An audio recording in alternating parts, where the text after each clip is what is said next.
Well, hey there, guys, and welcome back. On this week's show, we're doing our version of a floating frame.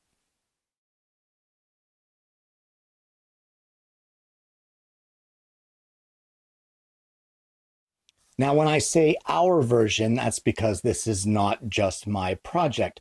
A little while ago, my wife's cat of 18 years passed away, and my wife made a beaded tapestry to commemorate her cat.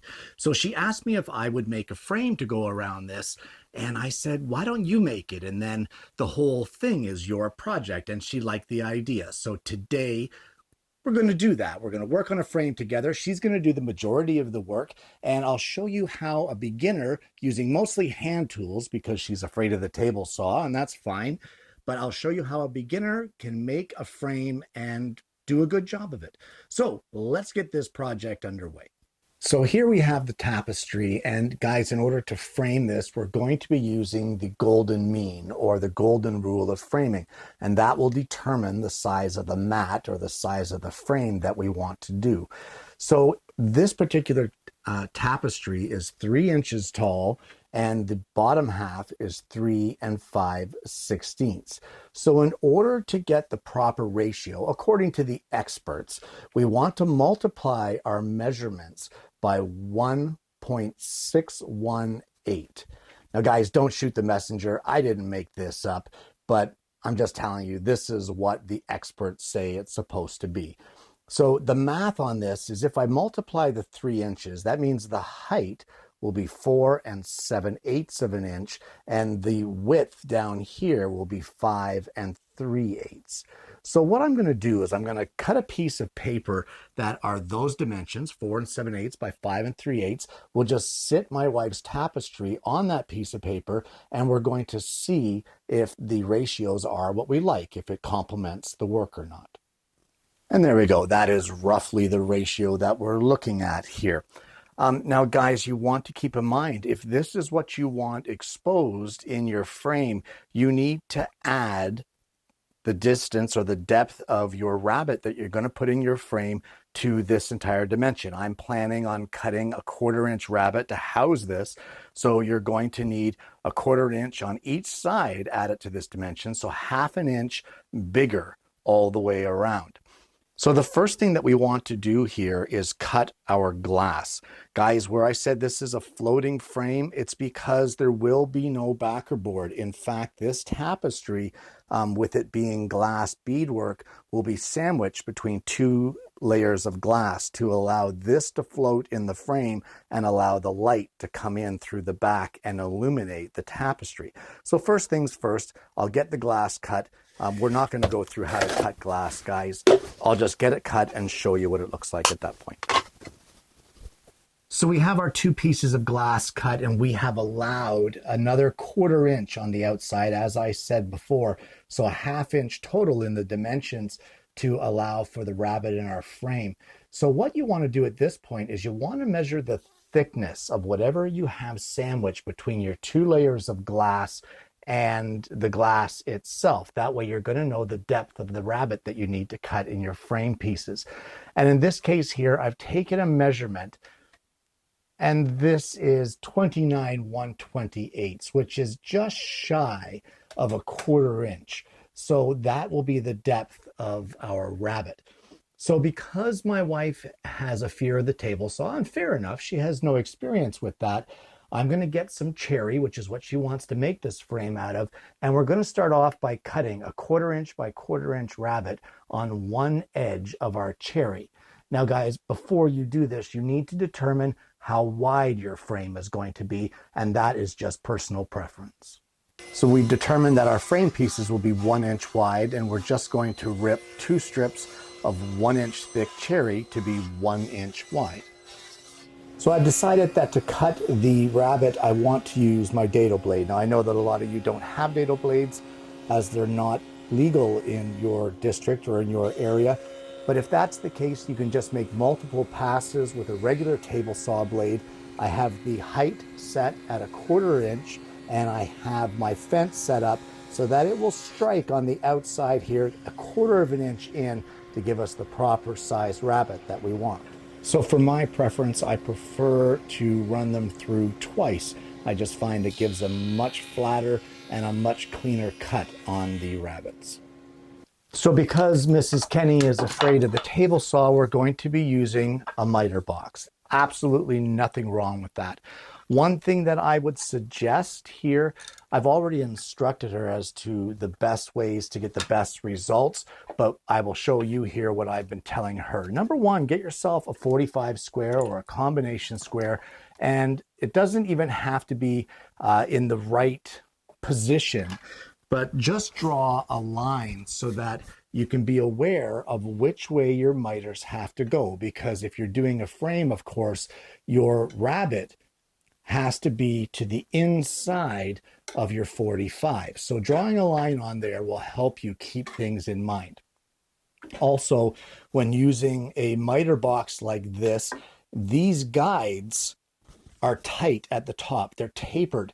You do not want to just jam your saw down through. You'll damage your teeth. So you want to slide it in along the length of your blade, just like that.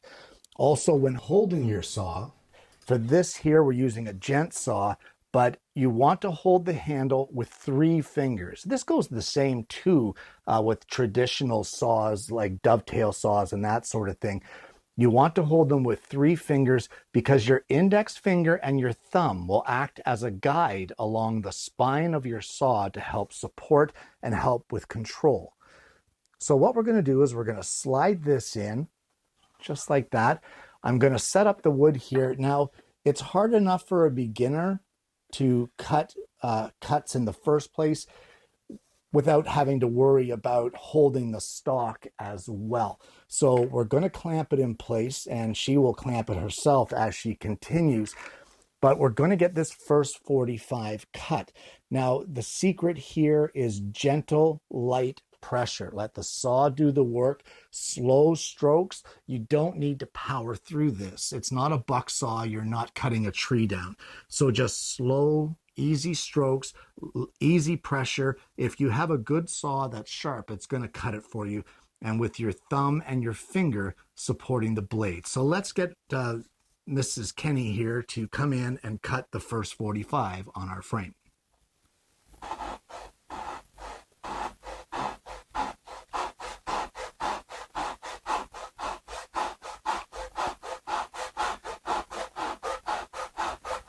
Now we can see here that she's actually using 2 hands on the handle. And if that gives you better control, then by all means, that's the way you should use it. She doesn't have a lot of strength in her upper arms or forearms, so that extra hand is helping her to get the power that she needs to be able to cut it. It can be a little cumbersome trying to cut through stock as the teeth can bind.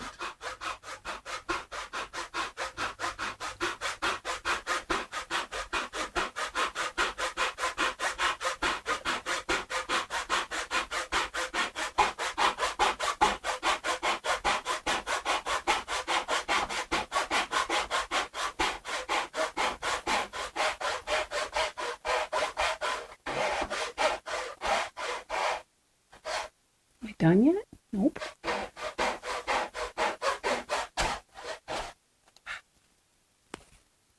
There we go. There is the first miter cut. So you pull the blade straight out towards you, not up, to remove it. Perfect. And now we'll show you how it is that you want to measure for your next miter. So when it comes to measuring for frames, there is absolutely no substitute for having the original piece that you need to frame. You have to remember that this piece here doesn't go right to the ends. So measuring that distance is kind of pointless. The inside of the frame, where this rabbet here will meet its next one, this is where we need our piece to be, right there like that. So first things first, once we have it lined up and we're happy with that alignment, we'll place a mark there. That mark right here out to the 45, that is where you want to cut. So we're going to take a setup block, line it up here on the edge, and you want to give yourself about a 16th or more space in order to give yourself room for sanding and for gluing and that sort of thing. We're going to transfer that line vertically, just like that. And now remember that combination square that I said that we should be marking out with? We're going to line it up with that mark. And once we place it here and mark it, that is your cut. So now that we have that marked, we can just take it over to the miter box and cut that 45. Doesn't want to. Remembering to use light pressure. There we go. There you go. Getting started sometimes is the toughest part, guys, but light pressure, let the saw do the work. Oh, my arm's getting tired.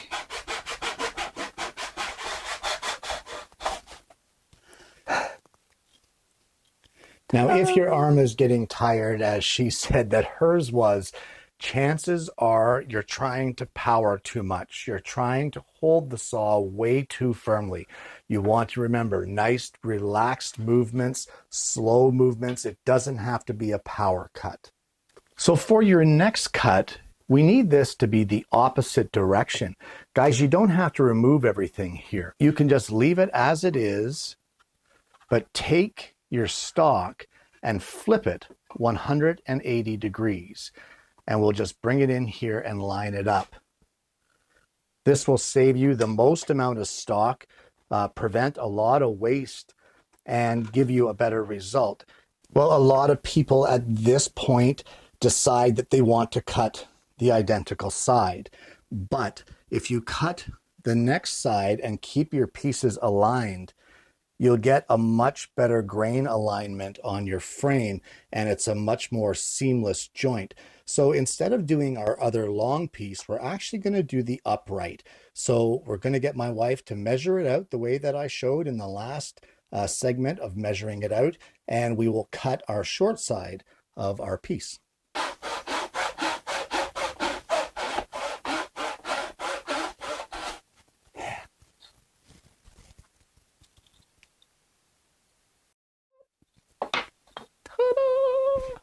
Well, in hopes with continuing with the grain, we're going to make our next long piece. So all you need to do here, it's a pretty simple procedure. We'll take our top piece that we already cut. We're going to align it with our bottom piece. You'll make sure that the ends are perfectly lined up.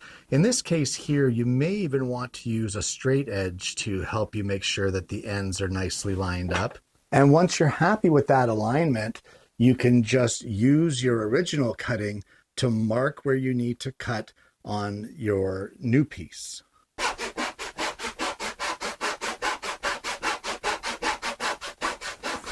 And at this point now, you can use the same method we used before with the straight edge to align your pieces.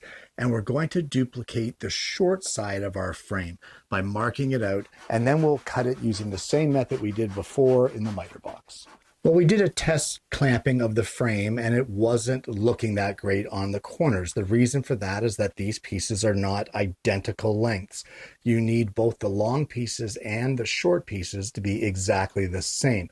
So if you have them that they are slightly off, what you can do is align up one end, clamp it to your bench on a 45-degree angle, and then using a sanding block and a square, you can sand the ends until they're even.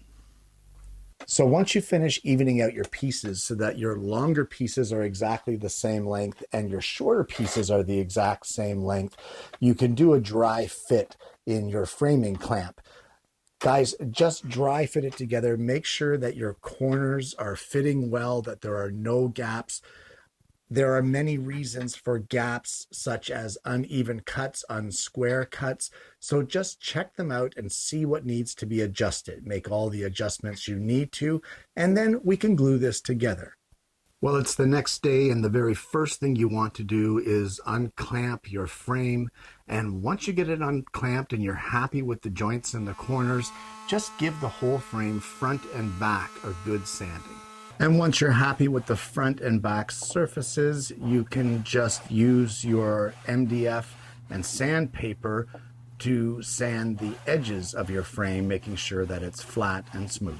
Well, guys, she has decided that she wants a round over on the front and the back outside corners of this frame, just to soften it up a little bit. So I've installed a 1/8 radius round over bit in the router table. Guys, for beginners, please don't try to teach them how to do freehand routing with a router pin right off the bat. I have the fence set so that it's flush with our router bit, so that all she has to do is rely on the fence and run this through and route all of her sides. It's a much safer way to route, and honestly, this is a much better setup than ever using a router pin. So if you're going to teach a newcomer to the craft how to do routing on a router table, use your fence, guys. And at this point, with just a little bit of hand sanding with some 220 grit sandpaper, we'll just break the sharp edges around the inside of the frame and the back edges of the inside of the frame. So at this point, the frame is pretty much complete. We're going to take it inside and add a couple of laser embellishments, and then it's just the assembly. So the laser embellishments are done, and all we really need to do now is to mount our tapestry and put our glass in. Now, what makes this a floating frame is that the tapestry will be supported between two pieces of glass, and then it'll be held in place on the back. So there's really nothing special about how this is installed, guys, other than I have done some modifications to some photo turns by giving them a sharp turn on them, sort of thing, and that way they can get mounted on the sides here, and that hook will hold down the glass and put a little bit of pressure. So let me get this installed, and aside from the finish, this project is pretty much done, and I'll show you the finished product. And there you have it, a floating frame. Guys, this project was a lot of fun. Guys, I hope you've enjoyed the content on today's show. Honestly, it's great to have my wife come out to the shop and have a little bit of fun and goof around and make a project that she's been planning on doing. The important part is that she's happy with the final result, and I'm pretty sure that she is, because honestly, it turned out great. When it comes to beginners and woodworking, if they're not comfortable with certain processes, like in this case, she wasn't comfortable with the table saw, and I don't blame her. Table saws remove fingers. If you're not comfortable with using the table saw, but you have someone who can help you who is comfortable, and for me, it's second nature, then why not help them out? That doesn't mean that they didn't make the project. It means they had a little bit of help. There's nothing wrong with it. It's kind of like getting a model, let's say, one of those plastic car models, and all the pieces are there. You didn't make those pieces, but yet you did all the work to trim them, clean them up, paint them, put the decals on, glue them together. You still made that model, even if you didn't make the initial pieces for the model to go together. So don't discount having them out there and having to help them by doing a little bit of the work. Either way, guys, it's an amazing project. I know it's a little customized for this particular tapestry that she did, but it doesn't mean that you can't apply it to your own stuff. How about having a picture in there that's sandwiched between the two pieces of glass? It is still a floating frame, no matter how you look at it, and it still looks awesome. No! Fine. Guys, I want to thank you so much for tuning in this week. I hope you've enjoyed the content. If you haven't already, please consider liking and subscribing to the channel. We have an amazing audience base here, and I'm hoping that you're going to consider becoming a part of it. Guys, thanks so much for tuning in. I hope you're going to give this one a try for yourself. I hope you're going to get some newcomers to the craft into your shop to help them out to make the projects that they want to make. And more importantly, I hope you're going to join me again next week when I bring you yet another woodworking video. What was I going to say? You were probably going to get your height and your width mixed up again.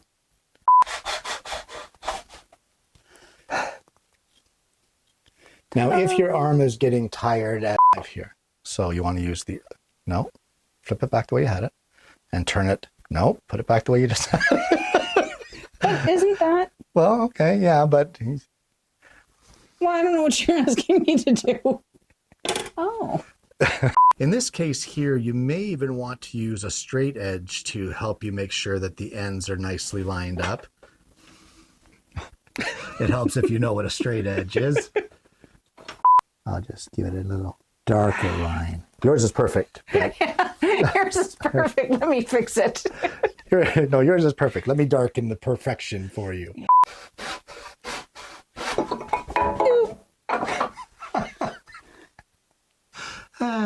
Same method we did before in the miter box. Would you like to darken my line? No, I don't want to darken your line.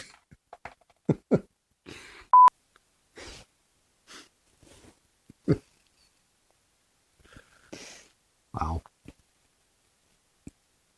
So at this point, the frame between two pieces of glass and kind of froting. Let's start this over. We're froting. Got something stuck in my throat. Stop staring at me. And there you have it. A floating frame. Guys, this project was a lot of fun. Okay, go ahead. Okay, go ahead. I'm done. I did it. No, do it again.